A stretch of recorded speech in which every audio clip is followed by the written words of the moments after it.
Hello everyone, how are you? कैसे हैं आप सभी? आई होप सभी अच्छे होंगे, स्वस्थ होंगे। मैं डॉक्टर प्रतिभा आप सभी का स्वागत करती हूं अपने चैनल संभव पर। आज की जो हमारी प्रेरक बात है वो है कि जीत और हार आपकी सोच पर निर्भर करती है। मान लो तो हार होगी और ठान लो तो जीत होगी। यानी हमारे मन के ऊपर ही निर्भर करता है। मन के सोचे हार है, मन के सोचे जीत। अगर हमने ठान लिया कि हमें सफलता चाहिए, हमें जीतना है, तो हम उसके लिए भरसक प्रयास करेंगे और एक न एक दिन ऐसा आएगा जिस दिन हमें जीत नामक सुखद अनुभव प्राप्त होगा। आइए शुरू करते हैं अपनी आज की वीडियो। आज का जो हमारा टॉपिक है वो है संस्कार, यानी वैदिक धर्म में जिनका एक महत्वपूर्ण रोल रहा है, एक महत्वपूर्ण भूमिका रही है। आज हम उन्हीं संस्कारों की बात करने जा रहे हैं। ब्रह्मसूत्र भाष्य में कहा गया है कि संस्कारों ही नाम संस्कार्यस्य गुणाधानेन वा सया दोषाप नैनेव वा। अर्थात व्यक्ति में गुणों का आरोपण करने के लिए जो कर्म किया जाता है उसे संस्कार कहते हैं। यानी किसी भी व्यक्ति विशेष में अगर हम गुणों को अर्जित करना चाहते हैं या गुणों को बढ़ाना चाहते हैं तो उनके लिए क्या आवश्यक है? संस्कार आवश्यक है। संस्कार विधि में लिखा है कि जन्मना जायते शूद्र संस्कार रा अद्विज उच्यते। अर्थात जन्म से सभी शूद्र होते हैं। शूद्र से मतलब है कि सभी अवगुणी होते हैं, किसी के अंदर भी गुण नहीं होता।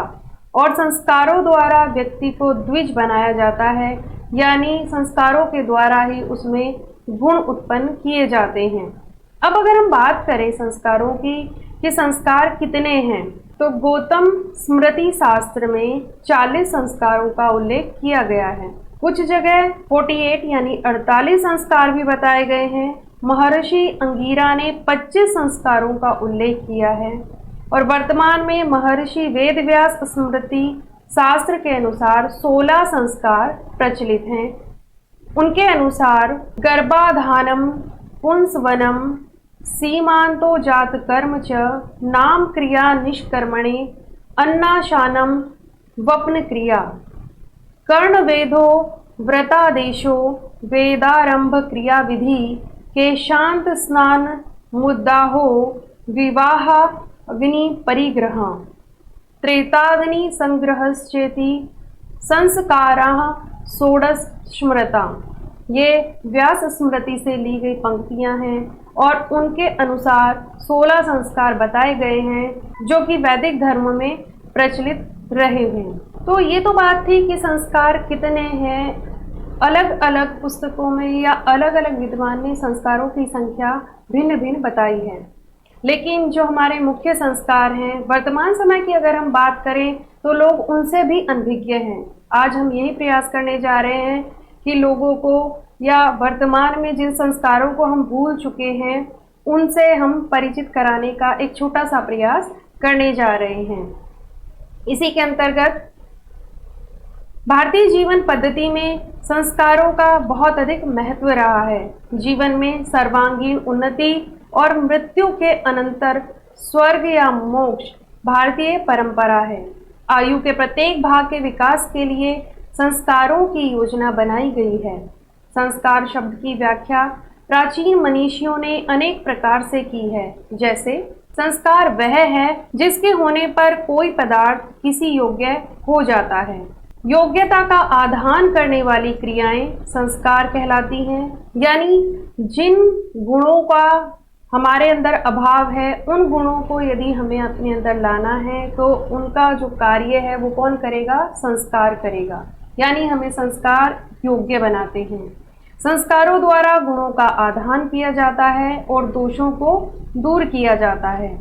संस्कारों द्वारा बीज गर्भ से उत्पन्न दोष दूर हो जाते हैं और साथ ही साथ वस्तु में अन्य गुणों का आधान करना ही संस्कार है। तो अगर हम समझें कि संस्कार हैं क्या, तो संस्कार हमारे अंदर या एक व्यक्ति विशेष के अंदर विभिन्न गुणों को या विभिन्न योग्यताओं को, विभिन्न विशेषताओं को पैदा करना है। एक तरीके से आप इसको ऐसे भी समझ सकते हैं। अगर हम संस्कारों का वर्गीकरण करें या संस्कारों के भाग देखें तो संस्कारों को अलग अलग खंडों में विभक्त किया गया है। जैसे कुछ संस्कार ऐसे हैं जो जन्म से पूर्व के संस्कार हैं। इसमें गर्भाधान संस्कार, पुंसवन संस्कार और सीमांतोन्नयन संस्कार हैं। बाल्यावस्था के संस्कार यानी जो बालकपन में होने वाले संस्कार हैं, उनमें जात कर्म, नामकरण, निष्कर्मण, चूड़ाकर्म, अन्नप्राशन और कर्णवेद संस्कार हैं। इसके अलावा वेदाध्ययन से संबंधित संस्कारों में उपनयन संस्कार, वेदारंभ संस्कार और समावर्तन संस्कार हैं।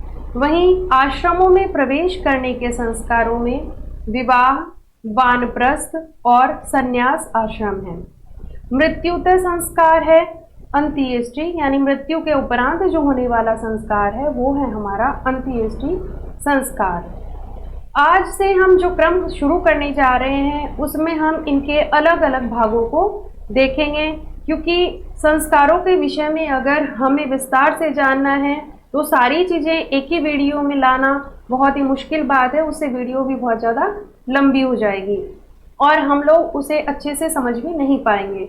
अगर हमें सभी संस्कारों को बहुत ही गहराई से समझना है तो हमें इसे छोटे छोटे पार्ट्स में समझना होगा। इसी के चलते आज हम जो संस्कार समझने जा रहे हैं उनमें हैं जन्म से पूर्व के संस्कार, यानी जन्म से पूर्व के जो संस्कार हैं उन्हें आज हम विस्तार से समझेंगे। जन्म से पूर्व के संस्कार में सबसे पहला जो संस्कार है हमारा वो है गर्भाधान संस्कार। गर्भाधान संस्कार जन्म से पूर्व का संस्कार है, इससे सभी परिचित भी होंगे। हिंदू धर्म संस्कारों में गर्भाधान संस्कार प्रथम संस्कार है। यहीं से बालक का निर्माण होता है। गृहस्थाश्रम में प्रवेश करने के पश्चात दंपति युगल को पुत्र उत्पन्न करने के लिए मान्यता दी गई है। इसीलिए शास्त्र में कहा गया है कि उत्तम संतान प्राप्त करने के लिए सबसे पहले गर्भाधान संस्कार करना होता है। पितृ ऋण से उऋण होने के लिए ही संतान उत्पादनार्थ यह संस्कार किया जाता है। इस संस्कार से बीज तथा गर्भ से संबंधित मलिनता आदि दोष दूर हो जाते हैं, जिससे उत्तम संतान की प्राप्ति होती है। दाम्पत्य जीवन का सर्वोच्च उद्देश्य है श्रेष्ठ गुणों वाली, स्वस्थ, ओजस्वी, चरित्रवान और यशस्वी संतान प्राप्त करना। इसके लिए माता पिता को शारीरिक और मानसिक रूप से अपने आप को तैयार करना होता है, क्योंकि आने वाली संतान उनकी ही आत्मा का प्रतिरूप है। इसीलिए तो पुत्र को आत्मा और पुत्री को आत्मजा कहा गया है, यानी पुत्र और पुत्री हमारी आत्मा के ही प्रतिरूप होते हैं, हमारी आत्मा की ही फोटोकॉपी होते हैं। शास्त्रों के अनुसार गर्भाधान शुभ नक्षत्र और तिथि में करना चाहिए। मनु, याज्ञवल्क्य आदि का कथन है कि अष्टमी, चतुर्दशी, अमावस्या और पूर्णिमा में इसका निषेध है। क्यों? क्योंकि इस संबंध में मनीषियों का कथन है कि पर्वों में पृथ्वी की जो भौतिक स्थिति है वह निर्बल हो जाती है, जिसके कारण प्राणियों की शारीरिक स्थिति भी निर्बल हो जाती है। इसीलिए इन तिथियों में गर्भाधान को निषेध माना जाता है। वैदिक काल की अगर हम बात करें तो वैदिक काल पितृसत्तात्मक समाज था, इसीलिए उस काल में विशेषतया पुत्र प्राप्ति की कामना की जाती थी, जिसके विषय में ऋषि दयानंद ने लिखा है कि पुत्र की इच्छा होने पर ऋतुकाल से छठी, 8वीं, 10वीं, 12वीं, 14वीं या 16वीं रात्रि में गर्भाधान करें। कन्या की इच्छा होने पर 5वीं, 7वीं, 9वीं और 15वीं रात्रि को अच्छा माना जाता है। गर्भाधान के बाद जो हमारा दूसरा संस्कार आता है वो आता है पुंसवन संस्कार, यानी गर्भ की स्थिति के दूसरे या तीसरे महीने पुंसवन संस्कार किया जाता है। इस संस्कार का मुख्य उद्देश्य गर्भ की पुष्टि या गर्भस्थ शिशु को पुत्रत्व प्रदान करना है। इस अवसर पर देवताओं की स्तुति के साथ ही कुछ औषधियों का प्रयोग भी किया जाता है। इस संस्कार के समान गर्भवती की प्रसन्नता के लिए आनंद उत्सवों का आयोजन भी किया जाता है, क्योंकि गर्भवती स्त्री अगर प्रसन्न होगी तो उसका प्रभाव बच्चे पर भी पड़ेगा। पारस्कर ग्रह सूत्र का कथन है कि गर्भ के दूसरे या तीसरे महीने वट वृक्ष की जटा या पत्ते को गर्भवती दाहिने नासापुट से सूंघे गिलोय और ब्राह्मी का सेवन गर्भ को पुष्ट करते हैं। आप इस चित्र में देख सकते हैं कि किस प्रकार से नासिका से ये औषधियाँ सूंघाने का प्रयास किया जा रहा है। चरक संहिता के शरीर स्थान के 8वें अध्याय में कुछ इस प्रकार के विधान दिए गए हैं जो गर्भवती के गर्भ में पुत्रत्व की प्रतिष्ठा करते हैं। औषधियों का प्रयोग करके पति को चाहिए कि पत्नी के गर्भाशय पर हाथ रखकर निम्न मंत्रों का पाठ करें। ओम सुपर्णो असि गुरुत्मास्त्री व्रते शिरो गायत्रम चक्षु बृहद्रथंतरे पक्षो शतोम आत्मा छंदा सयंगानी यजुषीनाम साम ते तनुर्वाम देव्यम यज्ञयम पुच्छम धिषणया शफा सुपर्णो असि गुरुत्मान दिवम गच्छ स्वः पत। ये पंक्तियां जो हैं ये यजुर्वेद से ली गई हैं और इसमें ये भावना की जा रही है कि गर्भस्थ शिशु को सद्भाव और देव अनुग्रह का लाभ देने के लिए पूजन किया जा रहा है। जो गर्भिणी है उसे स्वीकार करके गर्भ को वह लाभ पहुंचाने में सहयोग कर रही है। इसके उपरांत जो हमारा संस्कार आता है वो है सीमांतोन्नयन संस्कार। सीमांतोन्नयन संस्कार हिंदू धर्म संस्कारों में तृतीय संस्कार है। यह संस्कार पुंसवन का ही विस्तार रूप है। इसका शाब्दिक अर्थ है सीमंत अर्थात केश और उन्नयन अर्थात ऊपर उठाना।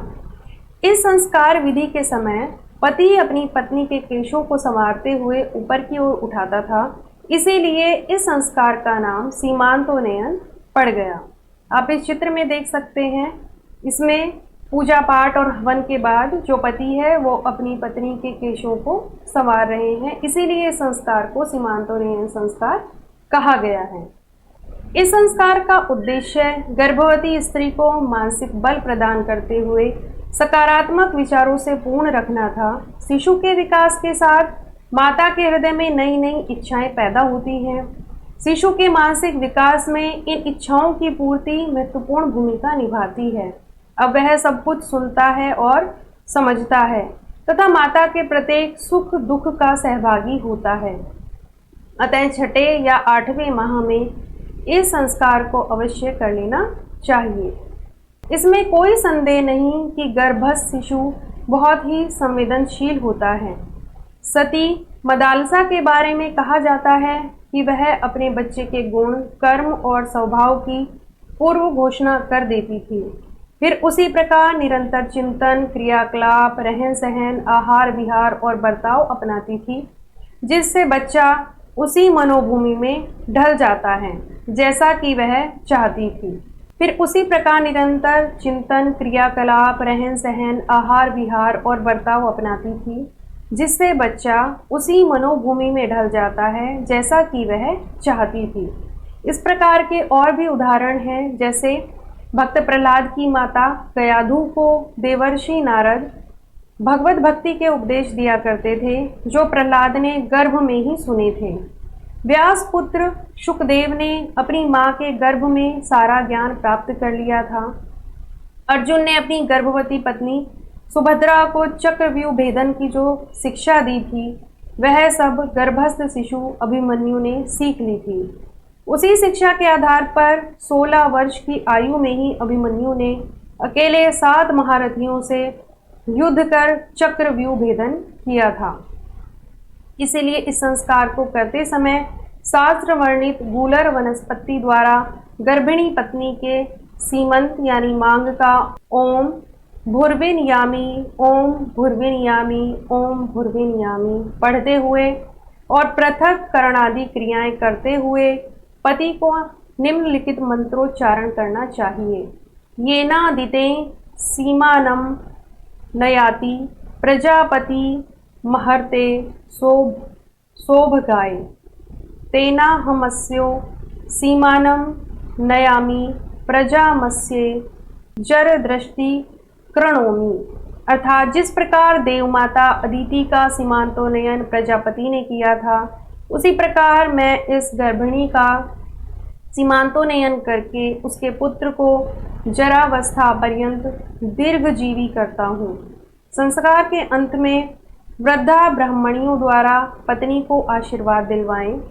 सीमांतोन्नयन संस्कार में पर्याप्त घी मिली खिचड़ी खिलाने का विधान है।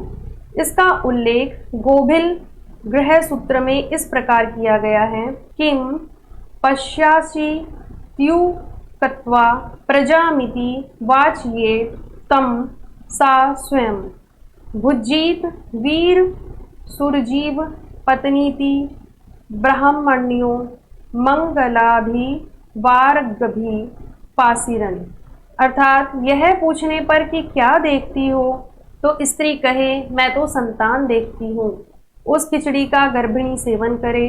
इस संस्कार के समय उपस्थित स्त्रियां उसे आशीर्वाद देते हुए कहें कि तुम जीवित संतान उत्पन्न करने वाली हो, तुम चिरकाल तक सौभाग्यवती बनी रहो। तो इस प्रकार ये कुछ संस्कार हैं हमारे, जो कि जन्म से पूर्व यानी गर्भावस्था में होने चाहिए।